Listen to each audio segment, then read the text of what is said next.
तो hello friends, Pradeep electronic work में आपका स्वागत है। तो जैसे कि आप देख पा रहे होंगे, आज हमारे पास एक जो है बॉश कंपनी की ड्रिल मशीन रिपेयर के लिए आई है। तो इसका मॉडल नंबर वगैरह सारी की सारी डिटेल्स वगैरह यहाँ पर आप देख सकते हैं। तो इस ड्रिल मशीन में जो प्रॉब्लम आ रही है हमारी, ये फ़िलहाल फुल डेड कंडीशन में है। चलिए मैं आपको जो है एक बार ऑन करके दिखा देता हूँ। तो ये रहा हमारा सीरीज बोर्ड। तो मैं इसे यहाँ ऐसे रख लेता हूँ। तो सबसे पहले हम इसे लगाते हैं सीरीज सॉकेट पर लगाकर देखते हैं।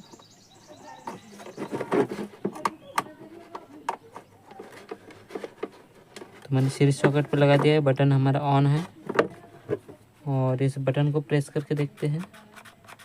तो देखिए कोई भी रिस्पांस नहीं है, कुछ भी रिस्पांस नहीं है। चलिए इसे अब एक बार जो है मेन लाइन पर कनेक्ट करके देखते हैं। तो मैं ये जो मेन का सॉकेट है इस पर लगा देता हूँ।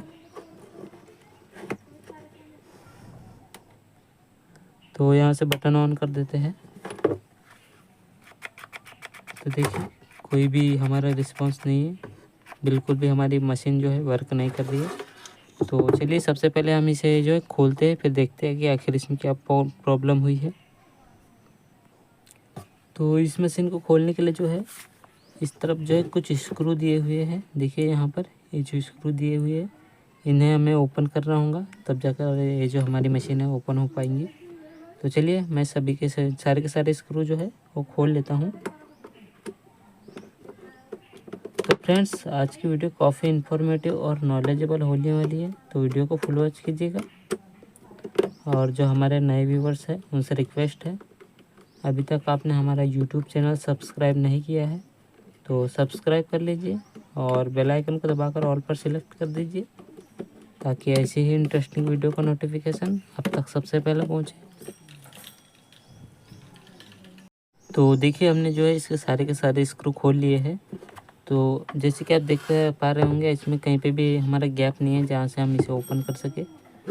तो यहाँ नीचे की तरफ देखिए, यहाँ पर एक गैप दिया हुआ है इसे ओपन करने के लिए। तो यहाँ हम स्क्रू ड्राइवर लगाएंगे इस टाइप से, और इस टाइप से हम जो है इसमें जो है चारों तरफ से गैप बनाते हुए इसे जो ओपन कर लेंगे। तो ये जो है बड़े आसानी से ओपन हो जाएंगी। तो इस टाइप से इसका ऊपर का कवर निकल जाएगा, इसे हम रख देते साइड में। तो चलिए अब आइए देखते हैं कि आखिर इसमें क्या फॉल्ट हुआ है जिस वजह से हमारी जो मशीन है वो काम नहीं कर पा रही है। तो हमारे डेट की कंडीशन है। सबसे पहले तो जब भी किसी भी प्रोडक्ट में हमारी डेट की कंडीशन होती है तो सबसे पहले उसकी मेन लीड को चेक करना चाहिए। तो चलिए इस मेन लीड को चेक करते हैं। तो इसके लिए ले लेंगे हम अपना सीरीज बोर्ड। तो देखिए ये जो मेन लीड के वायर है हमारे दोनों इस स्विच में गए हुए हैं। स्विच से होते हुए यहाँ पर 2 पॉइंट आए हैं हमारे, यानी इस स्विच से जो है हमारा जो है दोनों ही सप्लाई जो है बंद हो जाती है। तो सबसे पहले हमें मेन लीड को चेक करना है। तो मेन लीड को चेक करने के लिए जो है इस टाइप की टेस्टिंग लीड को यहाँ पर लगा देंगे सीरीज सॉकेट पर। तो देखिए हमारा सीरीज बल्ब ग्लो हो रहा है। तो एक वायर जो है इस प्लग के एक पिन पर लगाएंगे और एक वायर यहाँ पर कहीं पे भी लगा कर देखेंगे। तो देखिए एक पॉइंट तो हमारा बता रहा है, लेकिन दूसरा पॉइंट जो है हमें इस स्विच को दबाकर चेक करना होगा। तो एक पॉइंट मैं यहाँ पर लगाता हूँ और एक पॉइंट यहाँ पर। तो अब स्विच को मैं यहाँ पर प्रेस करने जा रहा हूँ। तो देखिए जब भी मैं स्विच को प्रेस कर रहा हूँ तो हमारा जो है सीरीज बल्ब ग्लो कर रहा है। इसका मतलब ये है कि हमारे मेन लीड जो है बिल्कुल ठीक है और जहाँ तक हमारा स्विच भी जो है बिल्कुल ठीक है। तो अब इसके बाद हमें ये जो 2 पॉइंट हमारे जो मोटर में गए हुए हैं, ये वाला और ये वाला, तो इन दोनों पर इस टाइप से टच करके देखना है।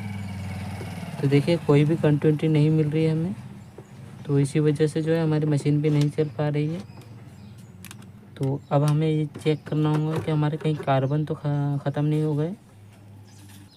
तो जैसे कि आप देख पा रहे होंगे, ये जो कार्बन हमारे कम्यूटेटर से टच है, तो देखिए ये भी कार्बन हमारा लगा हुआ है, ये भी कार्बन है हमारा।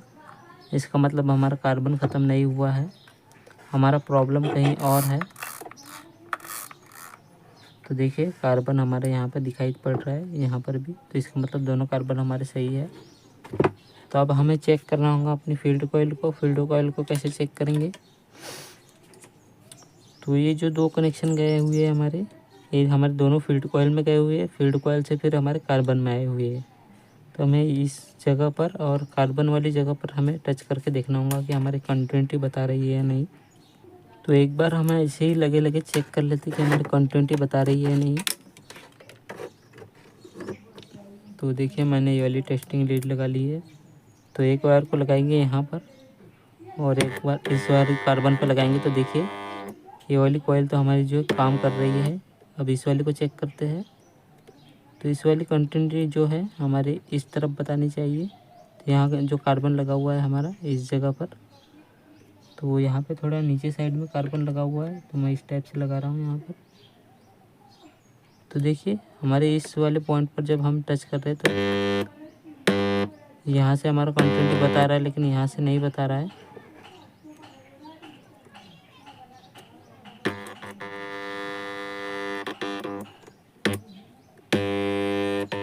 तो इसका मतलब ये है कि हमारा इस वाले पॉइंट से करंट जाकर यहाँ से लेकर यहाँ तक तो जा रहा है, लेकिन यहाँ से वापस यहाँ तक नहीं आ रहा है। इसी वजह से हमारा प्रॉब्लम हो रहा है। तो हम इस कॉइल को यहाँ से निकाल कर चेक करते हैं। तो देखिए हमने जो आर्मेचर और फील्ड कॉइल को जो है बाहर निकाल दिया है। तो सारा मैकेनिज़्म जो है इसी में लगा हुआ है हमारा, कार्बन वगैरह जो भी लेफ्ट राइट का जो भी सिस्टम होता है। और इसमें यहाँ पर हमारा गियर बॉक्स लगा हुआ है, इसे रख देते हैं हम साइड में। तो प्रॉब्लम कहाँ से आया वो बता देता हूँ मैं आपको। तो देखिए ये जो हमारा एक स्विच होता है, जो हमारा जो मशीन को जो है लेफ़्ट और राइट घुमाने के लिए यहाँ पर एक सिस्टम मैकेनिज़्म दिया हुआ है। जिस टाइप से हम इसे इस टाइप इधर प्रेस करते तो ये जो हमारा कार्बन होल्डर है इस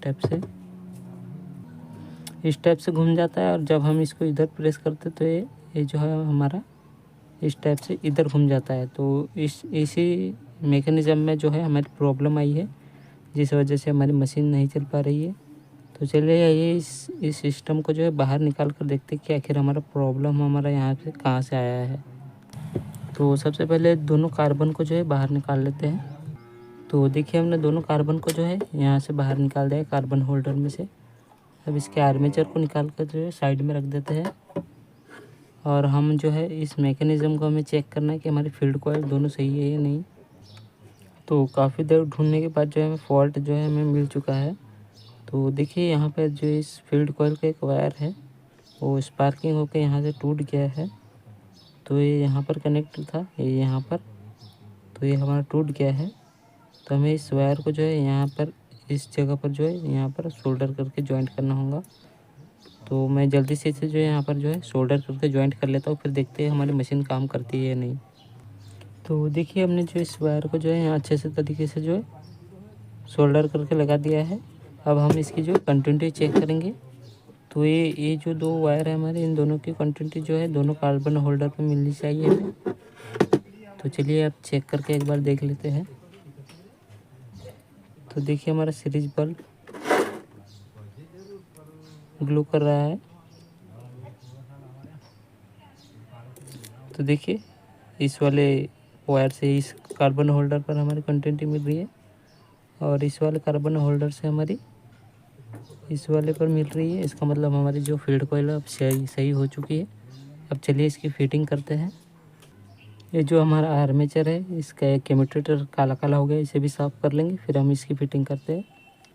तो देखिए हमने जो है फील्ड कॉइल और आर्मेचर को जो है इसकी बॉडी में फिट कर दिया है। तो चलिए एक बार हम इसे जो है एक बार चेक कर लेते हैं कि हमारी मशीन जो है काम कर रही है या नहीं। तो हम इसे चला कर नहीं देखेंगे, इसे जो है सीरीज पर लगा कर देखेंगे।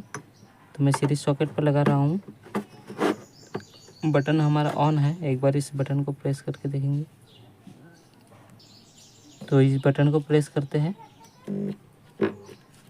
तो देखिए हमारा सीरीज बल्ब जो है ग्लो कर रहा है। इसका मतलब हमारी जो मशीन है ऑन हो रही है, लेकिन हम इसे ऐसे खुली हुई चला कर नहीं देखेंगे, नहीं तो हमारे जो पार्ट्स है वो इधर उधर उछल कर भाग सकते हैं। तो हम इसे सबसे पहले कम्प्लीटली फिटिंग करते हैं, फिर उसके बाद टेस्टिंग करेंगे।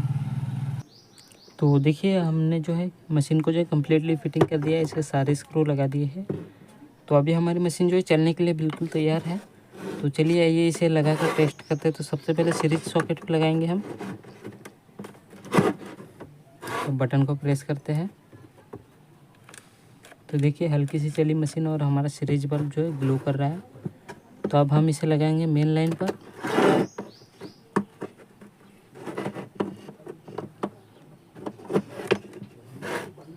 बटन हमारा ऑन है। चलिए अब इसे ऑन करके देखते हैं।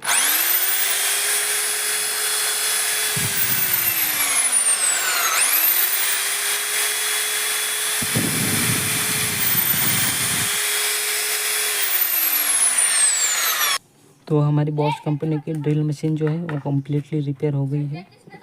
तो फ्रेंड्स, आपको ये हमारा वीडियो कैसा लगा? वीडियो पसंद आया हो तो प्लीज़ एक लाइक कर दीजिए और चैनल को सब्सक्राइब करके बेल आइकन को ऑल पर सिलेक्ट कर दीजिए ताकि ऐसी ही इंटरेस्टिंग वीडियो का नोटिफिकेशन आप तक सबसे पहले पहुँचे। थैंक यू फ्रेंड्स वीडियो को फुल वॉच करने के लिए। तो थैंक यू फ्रेंड्स वीडियो को फुल वॉच करने के लिए। तो मिलते हैं किसी नई वीडियो में किसी नए टॉपिक के साथ। तब तक के लिए बाय बाय। थैंक यू, धन्यवाद।